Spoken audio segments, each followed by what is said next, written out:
ಟಿವಿ9 digital ಸ್ಪೆಷಲ್ಗೆ ಸ್ವಾಗತ. ನಾನು ಅವಿನಾಶ್ ಶಿವನ್. ಪ್ರತಿದಿನದ ಹಾಗೆ ಕ್ರಿಕೆಟ್ನ ಒಂದಷ್ಟು ಇನ್ಸೈಡ್ ವಿಚಾರಗಳನ್ನ ಹೊತ್ತು ನಾನು ನಿಮ್ಮ ಅವಿನಾಶ್ ಶಿವನ್ ಮತ್ತೆ ಬಂದಿದ್ದೀನಿ. ಸೊ ಇವತ್ತು ಮೇನ್ ಆಗಿ ಮಾತನಾಡಬೇಕಾದಂತಹ ವಿಚಾರ, ನೀವಾಗ್ಲೇ ನೋಡಿರೋ ಹಾಗೆ ಥಂಬ್ನೈಲ್ ನಲ್ಲಿ ವಿರಾಟ್ ಕೊಹ್ಲಿನ ಪಾಕಿಸ್ತಾನಕ್ಕೆ ಬಾ ಅಂತ ಕರೆದಿರುವಂತಹ ಮಾಜಿ ಕ್ರಿಕೆಟಿಗ, ಪಾಕಿಸ್ತಾನದ ಕ್ರಿಕೆಟಿಗ ಯಾಕೆ ಇಂತ ಒಂದು ಆಹ್ವಾನ ಬಂದಿದೆ, ಇದರ ಬಗ್ಗೆ ವಿವರವಾಗಿ ನಿಮಗೆ ತಿಳಿಸ್ತೇವೆ. ಜೊತೆಗೆ ಒಂದಷ್ಟು ಕ್ರಿಕೆಟ್ ಅಪ್ಡೇಟ್ಸ್ ಇದೆ. ಇಂಗ್ಲೆಂಡ್ ನ ವೈಸ್ ಕ್ಯಾಪ್ಟನ್ ಒಂದು ಬಹಳ ಅಚ್ಚರಿಯಾದಂತಹ ಹೇಳಿಕೆಯನ್ನು ಕೊಟ್ಟಿದ್ದಾರೆ. ಒಂದು ಟೆಸ್ಟ್ ನಲ್ಲಿ ಎಷ್ಟು ಎಕ್ಸ್ಪ್ಲೋಸಿವ್ ಆಗಿ ಆಡಬಹುದು, ಮುಂದೆ ನಮ್ಮ ಟಾರ್ಗೆಟ್ ಏನು ಅನ್ನೋದ್ರ ಬಗ್ಗೆ ಇಂಗ್ಲೆಂಡ್ ನ ವೈಸ್ ಕ್ಯಾಪ್ಟನ್ ಓಲಿ ಪೋಪ್ ಮಾತನಾಡಿದ್ದಾರೆ. ಜೊತೆಗೆ ಶ್ರೀಲಂಕಾಗೆ ಒಂದು ಆರಂಭಿಕ ಆಘಾತ ಎದುರಾಗಿದೆ, ಅದರ ಬಗ್ಗೆ ಕೂಡ ನಾವು ಹೇಳ್ತೀವಿ. ಅಂದ್ರೆ ಸಿರೀಸ್ ಏನು ಇಂಡಿಯಾದ ಮೇಲೆ ಆಡ್ತಿದ್ದಾರೆ, ಅದಕ್ಕೂ ಮುಂಚೆ ಅವ್ರಿಗೊಂದು ಶಾಕರ್ ಎದುರಾಗಿದೆ. ಸೊ ನೋಡ್ತಾ ಇರಿ ಕೊನೆ ತನಕ, ಎಲ್ಲಾ ಡೀಟೇಲ್ಸ್ ಅನ್ನು ನಿಮಗೆ ಸಿಂಪಲ್ ಆಗಿ ತಿಳಿಸ್ತಾ ಹೋಗ್ತೀನಿ. ಸೊ ಮೊದಲನೇದಾಗಿ ಚಾಂಪಿಯನ್ಸ್ ಟ್ರೋಫಿ ಫೆಬ್ರವರಿಯಲ್ಲಿ 2025 ನಡೆಯುವಂತಹ ಒಂದು ಟೂರ್ನಮೆಂಟ್. ಈ ICC ಟೂರ್ನಮೆಂಟ್ ಅನ್ನ ಸದ್ಯಕ್ಕೆ ಪಾಕಿಸ್ತಾನದಲ್ಲಿ ನಡೆಸೋದು ಅಂತ ಈಗಾಗಲೇ ಫಿಕ್ಸ್ ಆಗಿದೆ. ಆದ್ರೆ ಇನ್ನೂ ಕೂಡ ಆ ಕ್ಲಾರಿಟಿ ಇದೆಯಲ್ಲ, ಅಲ್ಲೇ ಆಗುತ್ತಾ ಏನು ಅನ್ನೋದ್ರ ಬಗ್ಗೆ. ಯಾಕಂದ್ರೆ ಭಾರತದ ಪಾಲ್ಗೊಳ್ಳುವಿಕೆ ಬಹಳ ಮುಖ್ಯ ಆಗುತ್ತೆ. ಈಗ ಪಾಕಿಸ್ತಾನದ ಮಾಜಿ ಆಟಗಾರರು ಒಬ್ಬರಾಗೆ ಮಾತಾಡೋಕೆ ಶುರು ಮಾಡಿದ್ದಾರೆ. ಮೊನ್ನೆ ಅಷ್ಟೇ ಶೋಯಬ್ ಅಖ್ತರ್ ಒಂದು ಮಾತನ್ನ ಹೇಳಿದ್ರು, ವಿರಾಟ್ ಕೊಹ್ಲಿ ಪಾಕಿಸ್ತಾನಕ್ಕೆ ಬಂದು ನೋಡ್ಲಿ. ಇಲ್ಲಿ ಕೊಹ್ಲಿಗಿರುವಂತಹ ಕ್ರೇಜ್ ಎಷ್ಟು ಮಟ್ಟಿಗಿದೆ, ಭಾರತದಲ್ಲಿ ಕ್ರೇಜ್ ನೋಡಿರಬಹುದು, ಬೇರೆ ಬೇರೆ ಭಾಗದಲ್ಲಿ ವಿಶ್ವದಾದ್ಯಂತ ಬೇರೆ ಬೇರೆ ಮೈದಾನಗಳಿಗೆ ಹೋದಾಗ ಒಂದು ಕ್ರೇಜ್ ಇರುತ್ತೆ. ಆದ್ರೆ ಒಮ್ಮೆ ಪಾಕಿಸ್ತಾನದ ಗ್ರೌಂಡ್ಗೆ ಕಾಲಿಡ್ಲಿ ವಿರಾಟ್ ಕೊಹ್ಲಿ, ಎಷ್ಟು ಕ್ರೇಜ್ ಇದೆ ವಿರಾಟ್ ಕೊಹ್ಲಿಗೆ ಅನ್ನೋದು ಗೊತ್ತಾಗುತ್ತೆ. ಮೇ ಬಿ ಅವರೇ ಶಾಕ್ ಆಗ್ಬಹುದು, ಯಾಕಂದ್ರೆ ಇದುವರೆಗೂ ಕೂಡ ಪಾಕಿಸ್ತಾನದ ಮಣ್ಣಿನಲ್ಲಿ ವಿರಾಟ್ ಕೊಹ್ಲಿ ಆಡಿಲ್ಲ. ಸೊ ಒಮ್ಮೆ ಬಂದು ನೋಡಿದ್ರೆ ಕೊಹ್ಲಿಗಿರುವಂತಹ ಕ್ರೇಜ್ ಬಾಬರ್ ಅಜಮ್ ಯಾವ ಲೆಕ್ಕಕ್ಕೂ ಇಲ್ಲ, ವಿರಾಟ್ ಕೊಹ್ಲಿಗೆ ಅಷ್ಟು ಕ್ರೇಜ್ ಇದೆ ಅಂತ ಹೇಳಿದ್ದಾರೆ. ಸೊ ಇದು ಶೋಯಬ್ ಅಖ್ತರ್ ಒಂದು ವಾರದ ಹಿಂದೆ ಹೇಳಿರುವಂತಹ ಮಾತು.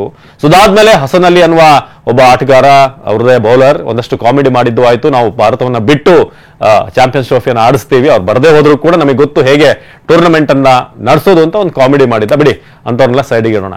ಸೊ ಈಗ ಮತ್ತೊಬ್ಬ ಮಾಜಿ ಪ್ಲೇಯರ್, ಚಾಂಪಿಯನ್ ಪ್ಲೇಯರ್, ಒಳ್ಳೆ ಸುಮಾರು ಪಂದ್ಯಗಳನ್ನ ಗೆಲ್ಲಿಸಿರುವಂತಹ ಪಾಕಿಸ್ತಾನದ ಮಾಜಿ ಪ್ಲೇಯರ್ ಯೂನಿಸ್ ಖಾನ್ ಕೂಡ ಮಾತನಾಡಿದ್ದಾರೆ ಕೊಹ್ಲಿ ವಿಚಾರವಾಗಿ.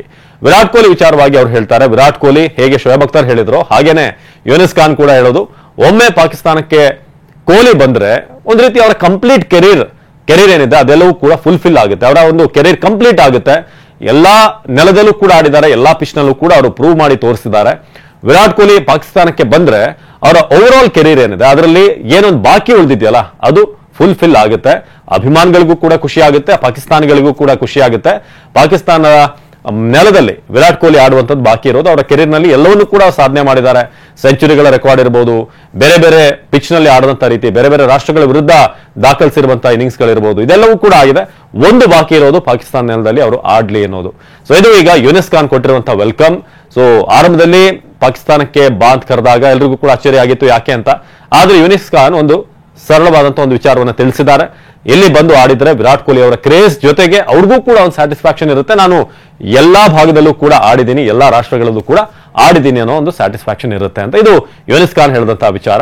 ಜೊತೆಗೆ ನಾನು ಆಗ್ಲೇ ಒಂದಷ್ಟು ಬೇರೆ ಬೇರೆ ಕ್ರಿಕೆಟ್ ನ ಅಪ್ಡೇಟ್ಸ್ ಬಗ್ಗೆ ಕೂಡ ಹೇಳ್ತಾ ಇದ್ದೆ. ಇಂಗ್ಲೆಂಡ್ ನ ವೈಸ್ ಕ್ಯಾಪ್ಟನ್ ಓಲಿ ಪೋಪ್ ಒಂದು ಮಾತನ್ನ ಹೇಳಿದ್ದಾರೆ, ಮುಂದೊಂದು ದಿನ ಇಂಗ್ಲೆಂಡ್ ಡೇ 1 ಅಂದ್ರೆ ಟೆಸ್ಟ್ ಮ್ಯಾಚ್ 5 ದಿನ ಏನಿರುತ್ತೆ ಅದರಲ್ಲಿ ಮೊದಲ ದಿನದಲ್ಲೇ ನಾನು 600 ರನ್ ಹೊಡೆಯುವಂತ ದಿನ ಕೂಡ ಬರುತ್ತೆ. ಇಂಗ್ಲೆಂಡ್ 600 ರನ್ ಒಂದು ದಿನದಲ್ಲಿ ನಾವು ಹೊಡಿತೀವಿ ಅಂತ.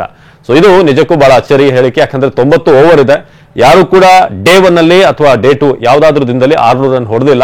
ಸೊ ಅಂತ ಒಂದು ದಿನ ಕೂಡ ಬರುತ್ತೆ, ಅಂತ ಕ್ರಿಕೆಟ್ ಅನ್ನ ನಾವು ಆಡ್ತೀವಿ ಅಂತ ವೈಸ್ ಕ್ಯಾಪ್ಟನ್ ಓಲಿ ಪೋಪ್ ಹೇಳಿದ್ದಾರೆ.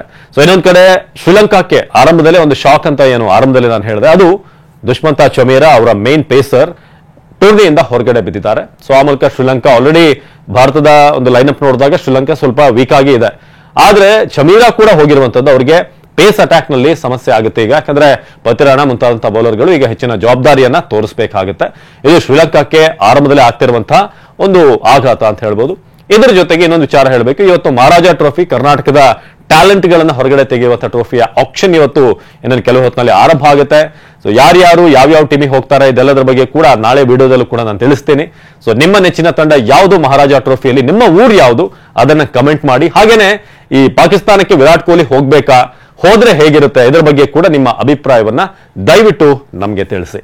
ಸೊ ಇದಾಗಿತ್ತು ಸ್ಪೋರ್ಟ್ಸ್ ಡಿಜಿಟಲ್ ವಿಶೇಷ. ನಿರಂತರ ಸುದ್ದಿಗಾಗಿ ನೋಡ್ತಾ ಇರಿ ಟಿವಿ9.